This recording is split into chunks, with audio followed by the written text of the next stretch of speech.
Hello, and welcome to the journey of me creating a doll custom of my D&D character.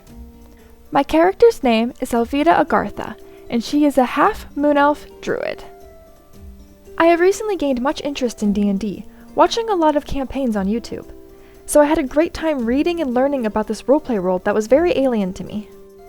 I designed Alvida following the handbook, with her having alabaster skin, white hair, and blue eyes. I also wanted her to be half drow for background purposes, so the white hair fit. I also read somewhere online that drow ears point downward, so I incorporated this into my design. Not sure if that's correct, but we're rolling with it.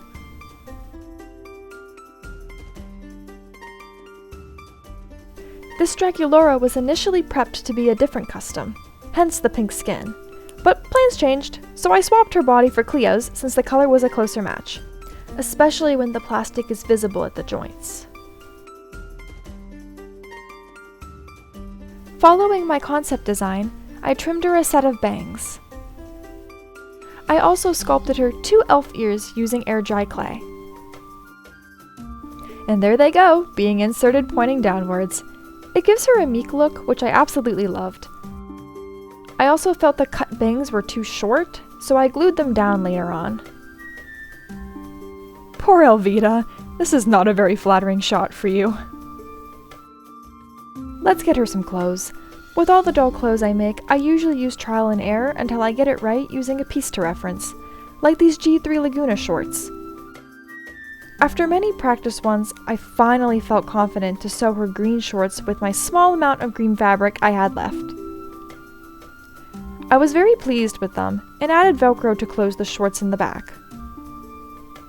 Enough with shorts, now for the cloak.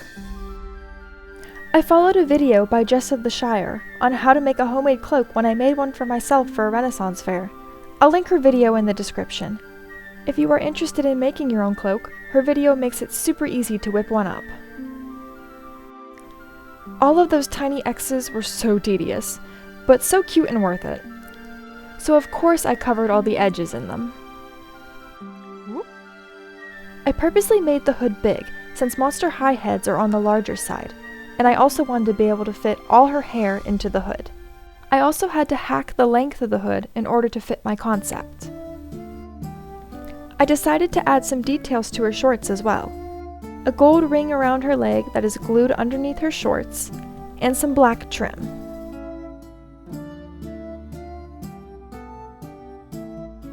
The last detail to the cloak is some type of brooch in order to clip it together. Luckily, I have a bracelet that has a twist close, and it ended up working perfectly. The shirt is where I deviated from my original design idea. I held fabrics around Alvida to get an idea of what the outcome would be from the original concept, and I just wasn't digging it. So this idea was thrown out the wind, and the dozens of patterns I tried to make. Bye-bye! I switched to a more plain black top, using G3 Ghoulia's shirt for reference. I felt it looked much more clean this way.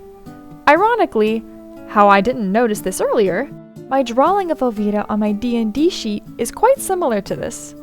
Why my concept art and my D&D sheet drawing don't match? I have no clue. Moving away from my inconsistent ideas, I choose to give her sickles as one of her weapons, and I absolutely adored these. I was so happy with how they looked. For her second weapon, I gave her this dagger. She receives a belt stolen from Raven Queen from Ever After High, and a leg holster for her dagger. Raven probably doesn't love this. However, I love this. It makes her look like she's a rogue, even though she's a druid.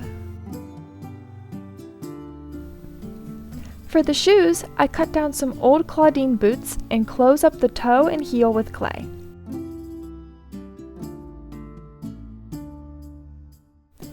Then gave it a coat of black paint with some painted details.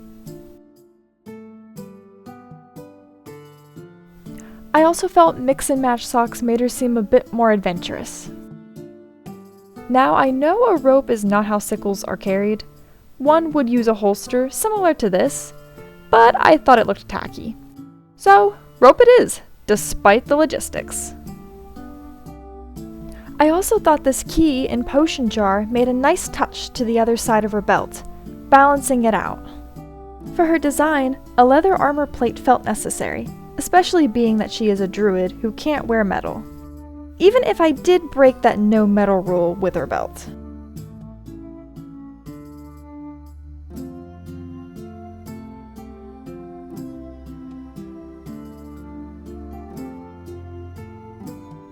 Wow, here I go again. More metal.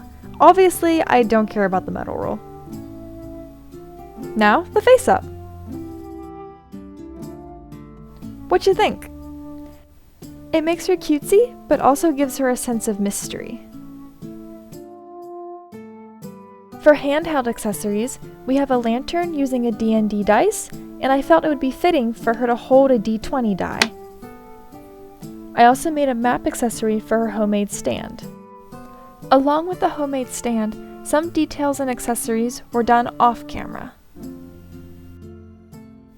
And she's done!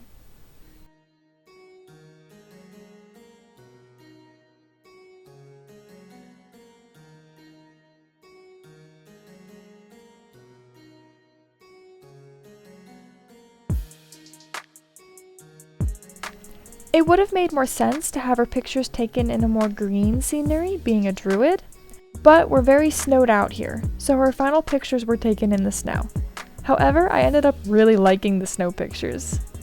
Druids gotta live through winter conditions too, right?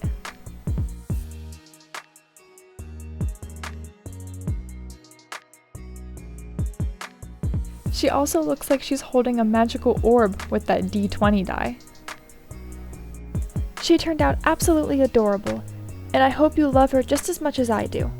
Making a doll of my D&D character allowed me to enjoy the D&D world in a different way, and really think about who my character is. I had a lot of fun making her, and thank you for joining me on this journey.